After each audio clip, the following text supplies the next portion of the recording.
In this tutorial, we will be covering advanced equipment animation techniques to create a more detailed simulation of your 4D workflow. Let's begin with keyframe pathing. We'll start by placing our equipment at its starting point. If you don't know how to place equipment, please watch the Equipment Placement and Pathing tutorial. You can find a link to this tutorial in the video description below. Select a part of your equipment to access your keyframe controls, and click the Add button to add a new keyframe.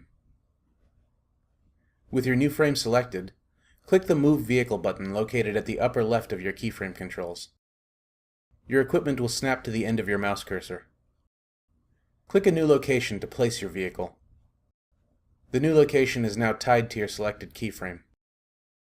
Repeat this process to create additional keyframed positions. Hold Shift to rotate your vehicle and update your equipment part positions as needed. Drag the scroll bar or select individual keyframes to scrub and fine-tune your animation. To review your finished animation, click the play button. To decrease the speed of a segment of your keyframe animation, select the frame at the segment's start point and drag the slider bar partway to the following node, then click Insert.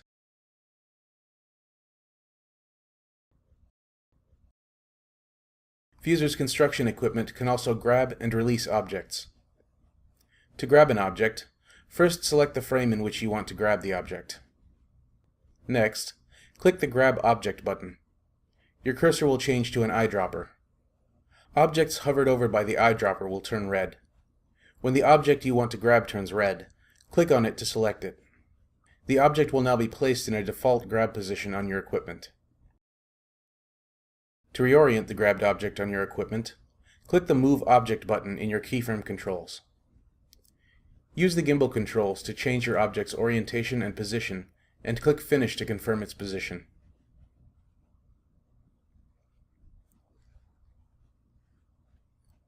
To release an object, select the frame in which you want to release it. Then, click the Release Object button.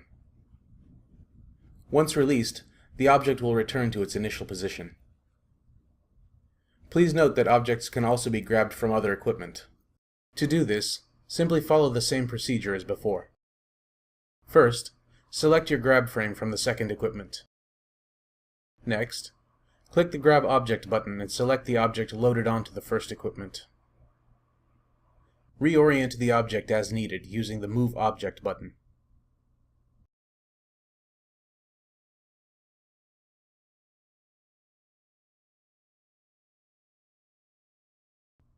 Finally, select your release frame and click the Release Object button to release the object.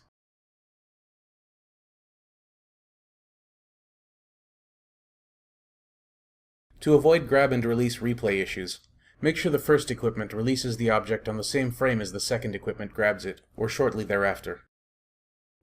Now that we've covered how to keyframe path equipment and grab and release objects, let's combine the two into an equipment task. First, let's create an equipment task and add in our equipment. If you are unfamiliar with equipment tasks, please watch the Adding Equipment Tasks tutorial. You can find a link to this tutorial in the video description below. Once this is complete, click the play button to view the animations. The equipment will begin animating when the task starts. If the loop box on your equipment is unchecked, your equipment animation will stretch to the full duration of the task. If the loop box is checked, the animation will repeat at the selected multiplier speed until the task duration completes. To match the timing of looping equipment in the same task, make sure their animations have the same number of frames.